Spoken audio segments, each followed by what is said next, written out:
Assalamualaikum guys, balik lagi dengan Jaki dan pada video kali ini gue mau bahas TOTL atau Total Bangun Persada guys ya.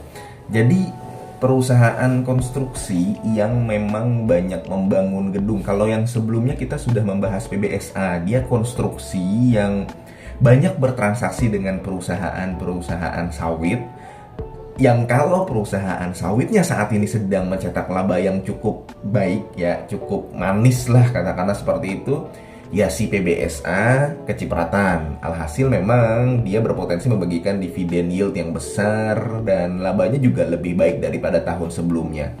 Tapi kalau misalkan konstruksi gedung, ini kan kalau total ini kan banyak konstruksi gedung ya, ada pelanggannya, ada BBCA, kemudian ada BINUS. Dia bergeraknya di kota-kota besar gitu loh guys. Nah, memang sebenarnya kalau gue melihat ya guys, konstruksi ini memang belum waktunya. Di tahun 2022, 2023 awal nanti, kemudian di semester 1 2023 belum waktunya sebenarnya. Gue pun beli perusahaan konstruksi salah satu di portofolio gue, nggak terlalu banyak, porsinya belum terlalu besar, tapi memang sudah mulai mencicil karena memang valuasinya murah. Jadi beli mencicil nggak apa-apa, tapi untuk mendapatkan return yang besar dalam waktu jangka pendek ya dari perusahaan konstruksi ini kalau jangka pendek ya guys. Kalau jangka panjang sih kita memang bisa, konstruksi ini berpeluang beggar.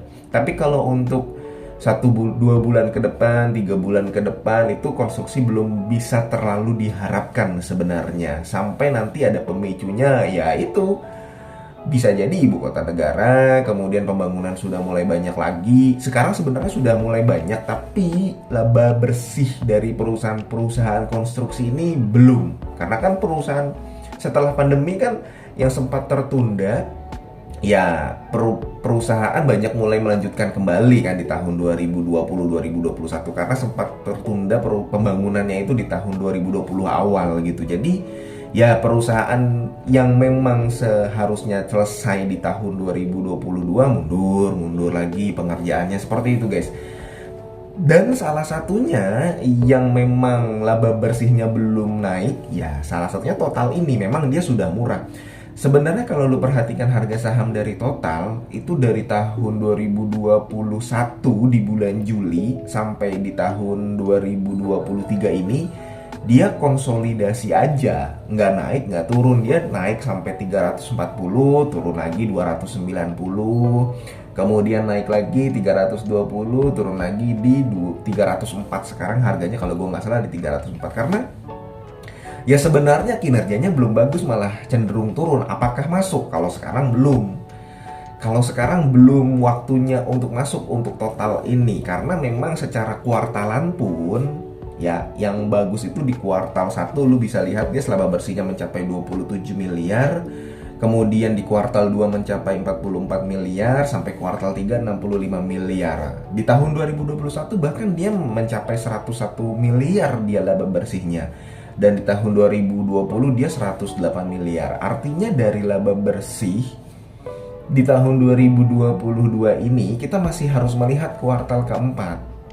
Kalau misalkan kuartal keempat, oh ternyata laba bersih tahunannya sudah melebihi di tahun 2021, ada potensi nanti di tahun 2023 kuartal 1, kuartal 2, kuartal 3 masih bisa lebih bagus lagi. Tapi kalau sekarang ini kan belum keluar nih guys laporan keuangan kuartal 4 2022. Jadi memang belum bisa diharapkan banyak. Tapi kalau misalkan lu mau melakukan pembelian secara berkala, misalkan nih lu gajian kemudian lu ngelihat Total perusahaannya bagus, nggak masalah. Karena memang Total ini perusahaannya nggak ada masalah, bagus. Dia dari tahun 1970 berdirinya, kemudian dia melewati fase krisis beberapa kali kan, tahun 98, tahun 2008, tahun 2020 ini kan bisa kita bilang fase krisis juga kan sebenarnya. Dan di tahun 2020 Total ini hebat, ruginya per kuartal itu cuma di kuartal 2 2020 saja, ketika ya pembangunan banyak yang ditunda sementara gitu loh guys. Habis itu di kuartal 3, kuartal 4 2020 ya dia cuan lagi. 2021 dia cuan lagi, cuman laba bersihnya belum sampai yang seperti di tahun 2014 sama 2015. Lalu kalau melihat laporan keuangan di tahun 2014 dan 2015, di mana memang sedang banyak pembangunan, dia harga sahamnya sampai ke 1000. Memang laba bersihnya itu dia per tahun itu 180-an miliar. Kalau sekarang kan masih 65 miliar. Dan memang yang menopang dari laba bersihnya si TOTL ini adanya proyek bersama, salah satunya. Proyek bersamanya itu bisa 60 miliar sendiri waktu tahun 2014. Kalau di tahun 2022 ini proyek bersamanya atau KSO ya, joint venture lah seperti itu, lu bisa melihat bahwa kalau misalkan di tahun 2022 itu ya masih 15 miliar dari laba proyek Venturanya itu. Tapi kalau di tahun 2016, di tahun 2015 itu bisa sampai 60 miliar. Jadi itu salah satu faktor yang menopang kenapa laba bersihnya dari si TOTL ini di tahun-tahun 2014, 2015 sampai di tahun 2018 itu besar. Ya di samping itu memang ada pendapatan usaha yang juga cukup besar ya. Sebenarnya kalau TOTL ini pendapatan usaha sama beban pokok pendapatannya nggak terlalu kemana-mana. Misalkan ya beban pokok pendapatannya dia 1,9, pendapatan usahanya ya 2,1, 2,2 triliun ya, 1,9 triliun itu beban pokok pendapatannya. Jadi ya salah satu yang mendongkrak laba bersihnya itu ya adalah laba dari proyek bersama.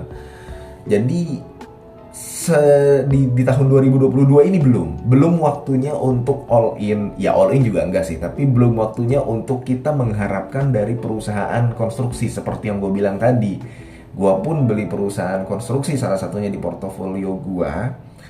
Porsinya tidak terlalu besar, porsinya belum terlalu besar, tapi memang ada peluang beggar di perusahaan-perusahaan konstruksi dan perusahaan properti ketika nanti harga batu bara sudah turun dan kita sudah mulai keluar dari saham-saham batubara. Kalau sekarang masih waktunya lah saham-saham batubara. Kalau kita lihat, walaupun dalam beberapa hari terakhir ini IHSG turun dan saham-saham batubara juga turun, sebenarnya itu murah, lagi dikasih murah kan sebenarnya. Tinggal mental aja berani beli atau enggak gitu kan. Tapi tetap perlu melakukan diversifikasi lah. Dan gue melihat dari si total ini belum lah. Tapi bagusnya adalah selain yang tadi gue bilang bahwa ini perusahaan lama, dia perusahaan bagus, hutangnya pun walaupun kalau lu melihat bear-nya besar dari sisi liabilitasnya, tapi kalau kita bedah liabilitasnya tidak ada hutang yang benar-benar berbahaya. Paling ada hutang apa ya, dia tuh yang nggak ada hutang kayak hutang obligasi gitu, kayak Adikarya kan ada gede guys ya. Modern Land, walaupun Modern Land itu adalah perusahaan properti, tapi nggak bisa dibandingkan, cuman hutangnya itu berbahaya gitu loh. Tapi kalau total ini enggak, dan dia selalu memiliki kas itu 800 miliar, 700 miliar, kasnya itu sendiri dia cukup besar. Jadi nggak perlu khawatir sebenarnya untuk total. Di samping itu ya valuasinya murah, makanya kelebihan dari total ini ya valuasinya sudah murah, dia perusahaan yang bagus sebenarnya, secara pengalaman juga sudah besar dan dia banyak membangun gedung-gedung yang besar. Hutangnya juga nggak terlalu berbahaya, jadi untuk jangka panjang oke. Dia juga membagikan dividen, hanya laba bersihnya aja yang belum naik. Udah itu aja. Jadi yang perlu kita lakukan apa? Kalau mau mencicil boleh, silakan. Tapi kita lihat lagi perkembangan di kuartal 4 2022 sampai nanti keluar laporan keuangan kuartal 4 2022. Apabila nanti sudah bagus hasilnya, bisa dipertimbangkan untuk masuk, karena nanti biasanya kesananya akan bagus juga. Seperti itu guys. Mudah-mudahan video ini bermanfaat. Ini bukan ajakan jual atau beli ya guys ya, dan keputusan investasi ada di tangan masing-masing. Gua akhiri, wassalamualaikum warahmatullahi wabarakatuh.